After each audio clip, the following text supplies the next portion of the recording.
ज्ञान गार्डन से जुड़े हुए मेरे सभी प्रिय आत्मन, आइए आज जो साईं बाबा के संदर्भ में देश में कहीं कहीं जो विवाद उठ रहा है उसके बारे में मैं अपनी ओर से आपसे कुछ शेयर करना चाहता हूँ। एक तो हमारा हिंदू समाज वैसे ही आंतरिक कलह से जूझ रहा है। खास करके जातीय उन्माद ने हिंदुओं को काफ़ी कमज़ोर कर रखा है और हमारा देश भी जो है इससे धीरे धीरे कमज़ोर हो रहा है।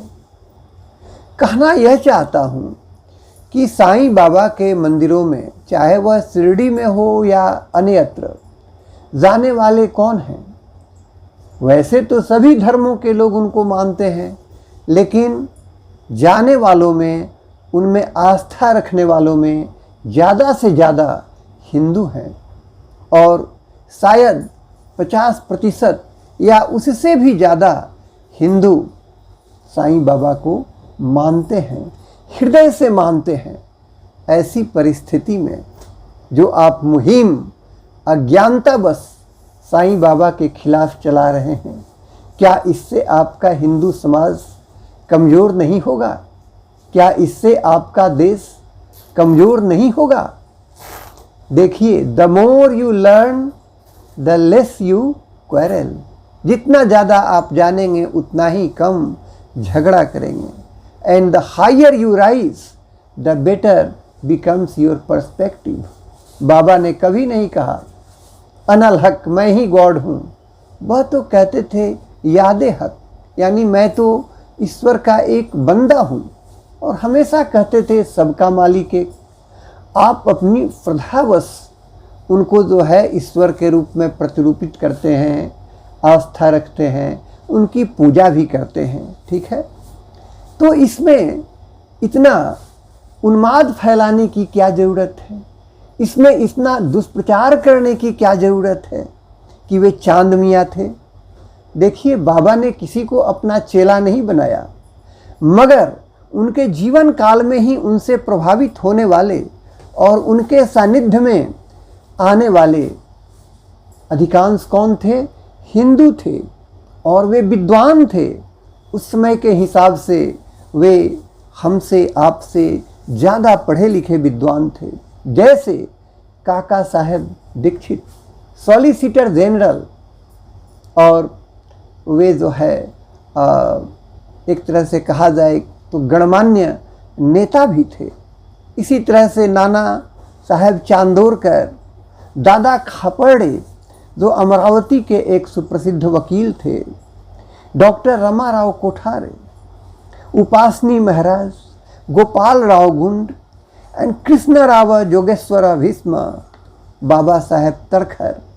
फिर देखिए आगे, बीभी देव, अवकाश प्राप्त उस समय के मामलतदार, डॉक्टर पंडित तात्यानुलकर, ऐसे कई, मूले शास्त्री। और अभी अपने समकालीन में देखें तो सद्गुरु सीबी सतपति जी, जो रिटायर्ड डीजीपी हैं, राष्ट्रपति पुरस्कार प्राप्त। आइए कुछ सच का भी सामना करें।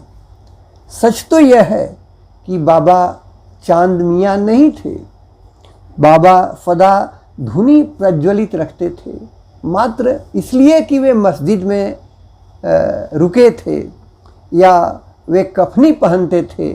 मात्र इसके आधार पर यह निष्कर्ष निकाल लेना कि साईं बाबा चांद मियाँ थे, क्या यह उचित है? नहीं। देखिए, बाबा सदा धुनी प्रज्वलित रखते थे।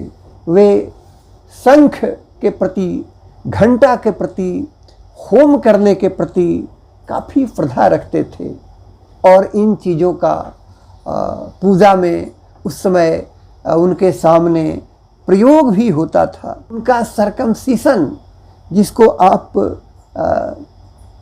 खतना कहते हैं, वह भी नहीं हुआ था। और अगर आप जो उनके संबंध में साईं सच्चरित्र है उसको पढ़ें या फिर और भी कुछ पुस्तकें हैं, तो स्पष्ट है कि एक दिन बाबा जो है किसी कारणवश काफ़ी गुस्से में आ गए और उन्होंने अपना सभी वस्त्र जो है फेंक दिया और दिगंबर की तरह खड़ा हो गए और कहने लगे, आओ। ऐसे वे कभी कभी आवेश में आते थे, और देखो कि मैं कौन हूँ।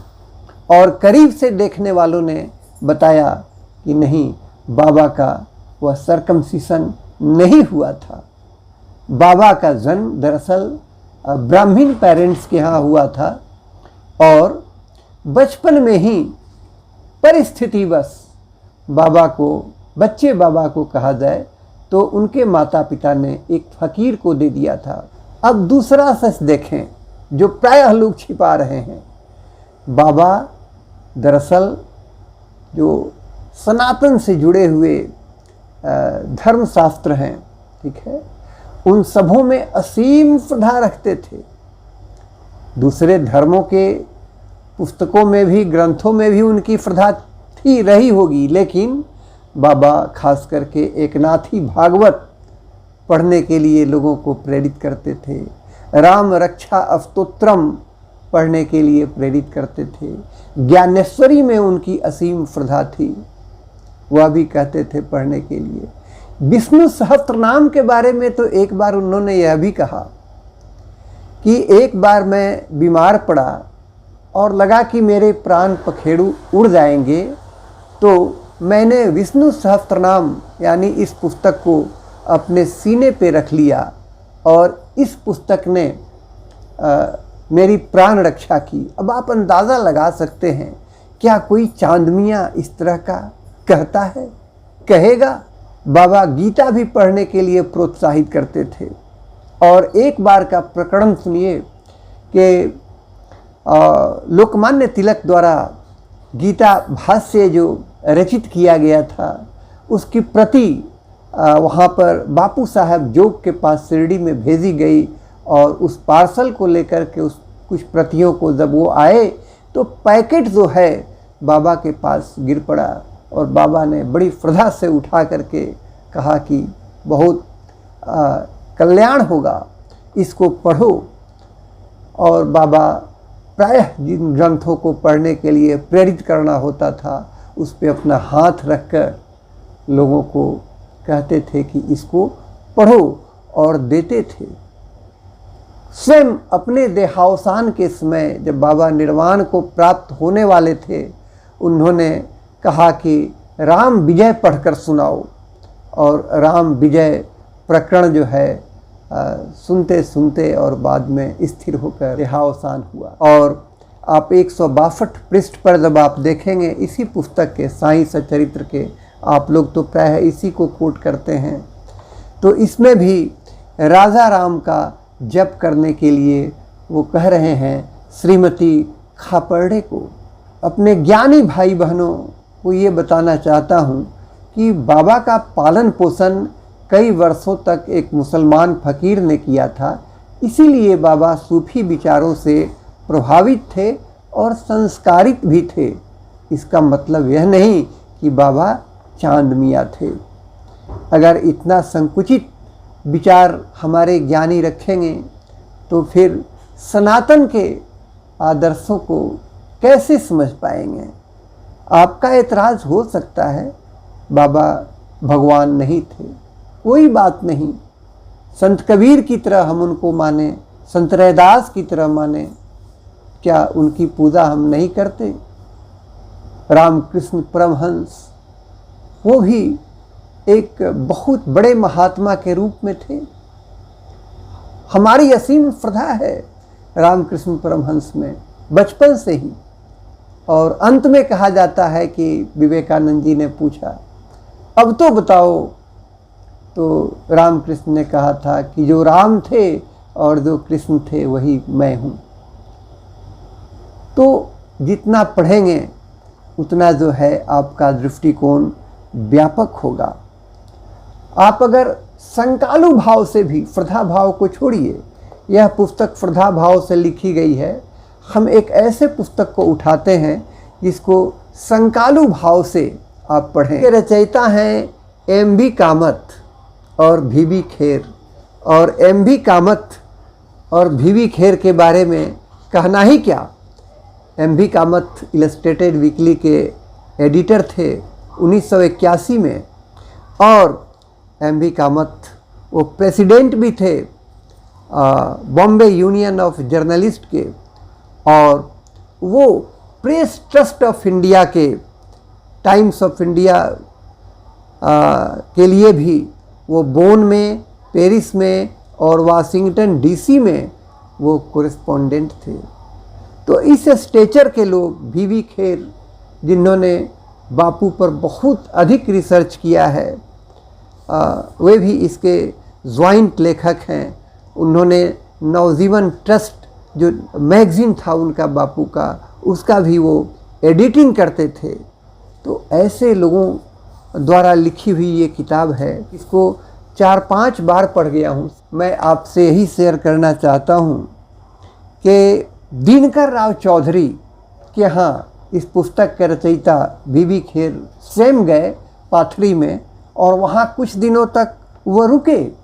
और दिनकर राव चौधरी जो एक एडवोकेट थे और प्रगतिशील किसान भी थे, उनसे जो उनकी बातचीत हुई, उसमें के कुछ मुसलमान भाई भी जो उनके पास आए, और उसके बाद में उस बातचीत के आधार पर गहन अनुसंधान करके Sai Baba of Shirdi a unique saint, ठीक है, written by authored by M B. Kamat and V B. Kher.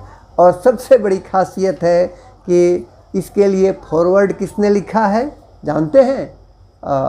Mohammad Hidayatullah sir ने, जो हमारे वाइस प्रेसिडेंट थे, जो हमारे चीफ जस्टिस ऑफ इंडिया थे, उन्होंने इस किताब के लिए भूमिका लिखी है। तो जब इस तरह के लोग साईं बाबा की प्रशंसा करते हैं और ये अनुसंधान पे आधारित है, आप जानते हैं कि पत्रकार जो है वो यूं ही कोई चीज़ नहीं मानता, तब तो आपको भी मानना चाहिए। तो सच तो यही है कि बाबा का जन्म जो है वो पाथरी में हुआ था, और मात्र उनके मस्जिद में रहने और उनके कफनी पहनने से अगर आप निष्कर्ष निकालते हैं कि बाबा चांद मियाँ थे, तो यह जो है आपका दुराग्रह है।